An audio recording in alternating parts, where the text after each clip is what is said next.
This being the first hearing of this new term, it couldn't be a more timely hearing.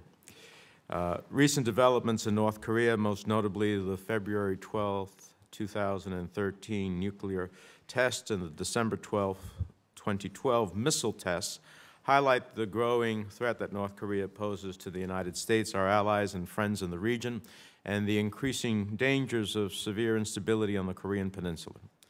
Given this growing set of circumstances, I believe the committee needs to take a close look at current U.S. policy towards North Korea, evaluate its effectiveness, identify any mid-course corrections or new measures that are required to get our North Korea policy right. I understand that as we convene this hearing this morning, that in New York, the United Nations Security Council is sitting down to consider a resolution that imposes additional sanctions on North Korea.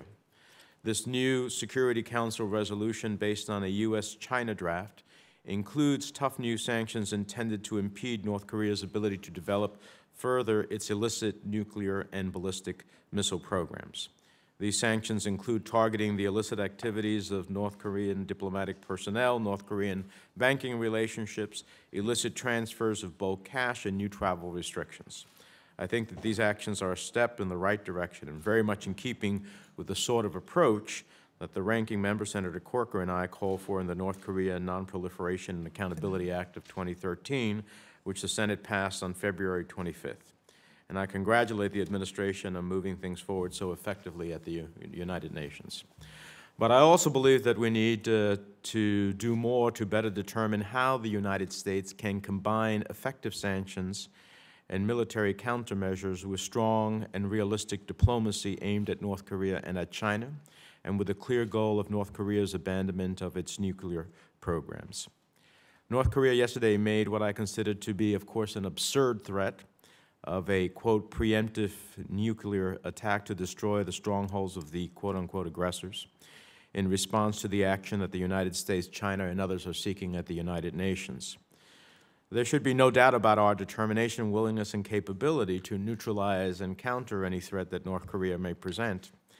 I don't think that the regime in Pyongyang wants to commit suicide, but that, as they must surely know, that would be the result of any attack on the United States.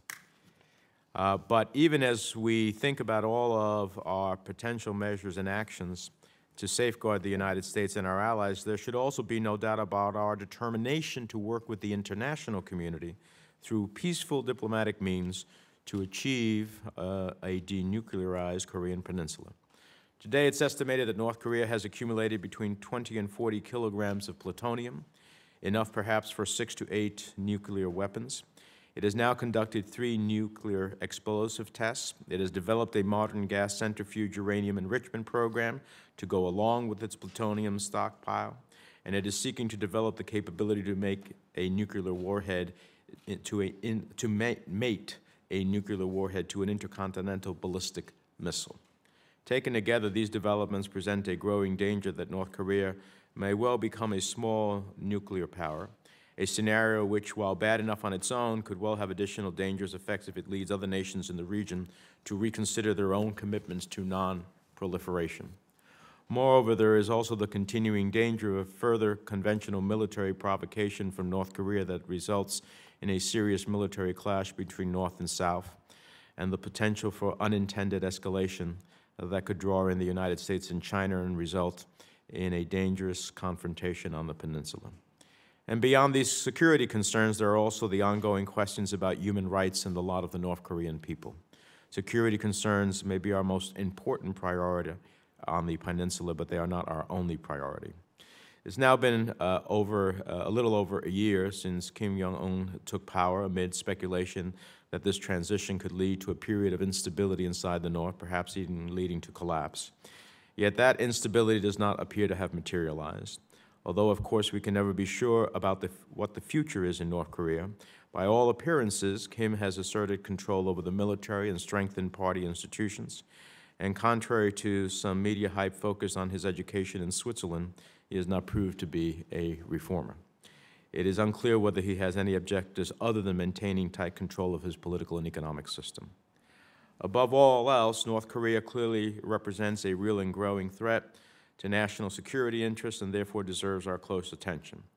In time, if its present course remains unaltered, North Korea could pose a direct threat to the United States.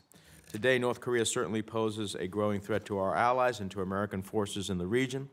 It also threatens to undermine the international non-proliferation regime, particularly as its arsenal grows, by spreading its threat to other countries through a transfer of nuclear technology and materials. We know, for example, that North Korea has made efforts to proliferate nuclear technology in the past, building a plutonium separation plant in Syria, which Israel destroyed by bombing it before its completion. And we know that there's a long history of North Korean-Iranian military cooperation. I hope that this hearing, as well as a continuing dialogue with the administration on this issue, will help us explore several key questions that are critical to informing our future policy towards North Korea. Does North Korea pursue a nuclear weapons program as a deterrent for defensive purposes, or does it pursue such a program as part of a policy intended to reunify the peninsula by force? Could the current regime ever conceive of parting with its nuclear capability, or does it view these weapons as essential tools as deterrents against others and continue its hold on power? Getting these answers right will be critical to determining if there is hope for diplomacy or if a different approach is necessary. It's also important to note the coming power of a new South Korean administration led by President Park at this difficult time. We offer her our congratulations on her inauguration last week. There is no basis for successfully dealing with the North absent a solid foundation for policy rooted in the U.S. Republic of Korea alliance. With President Park's inauguration, we have an opportunity to consult and work closely with a close ally to chart our future course in dealing with North Korea. And finally, we need to consider how recent transitions in other countries in the region, including our close ally Japan as well as China, may present new opportunities in building a more effective approach to dealing with Pyongyang. Whatever one's views on the various policy efforts of the past 2 decades, what has worked and what has not worked and why, there can be little question that these efforts have failed to end North Korea's nuclear or missile programs, failed to reduce the threat posed to our allies, and failed to lead to greater security in the region. But I'm hopeful that today's hearing and the conversation we start today may help us get to a place where 20 years from now we can look back successfully, having ended North Korea's nuclear and missile programs and built greater stability and security on the peninsula and throughout the Asia-Pacific region.